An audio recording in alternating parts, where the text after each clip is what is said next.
નમસ્કાર મિત્રો, અમે જતા હતા બનાસકાંઠાથી આપણે જવમાં જતા હતા અને વચ્ચે તમે જોઈ શકો છો બટાકા વાવ્યા છે કે જેમ કે ડીસાની અંદર જે અમારા ગામની અંદર બટાકા વપરાય છે તો અહીંયા બટાકા વાવેલા છે તો અહીંયા પણ બટાકા વાવી શકે છે અને આજુબાજુ એરંડા વાવેલા છે તો બસ આ વિડીયો જોવા માટે બધા બ્લોકની અંદર ફરી આપણે જઈએ છીએ વેટમાં આવે છે બાકી બસ જય માતાજી તમને એક અનોખી ચીજ જોવા બતાવો કે જોઈ લો આ છે પુલ અને પુલની બાજુમાં જ એરંડા વાયેલા જોઈ લો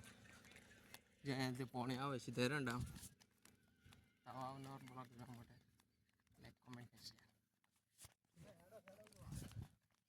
બાકી હવે નદી આવી જાય એ પણ તમને બતાવીએ બને રહેજો બ્લોગની અંદર બાકી જોઈ લો જોવા લાયક મસ્ત મજા આવે એવું તો આપણે તો હાલ તો મજા લઈએ તમે પણ ફરવા જજો મજા લેજો જોઈ લો બાકી મજા આવે એવું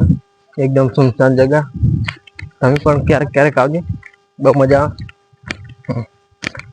જેટલું તમે ચાલીને જશો બહુ મજા આવે ચાલીને જવું તો નમસ્કાર મિત્રો તો આપણે ફાઇનલી જે કંબોઈ વાળી નદી છે એ નદી ઉપર પહોંચી ગયા તમને પણ બતાવીએ નદી જોયું છે ને તો ચલો બતાવી દઈએ નદી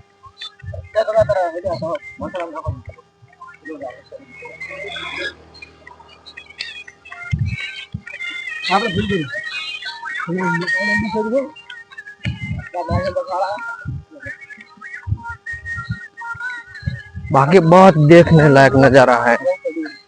जो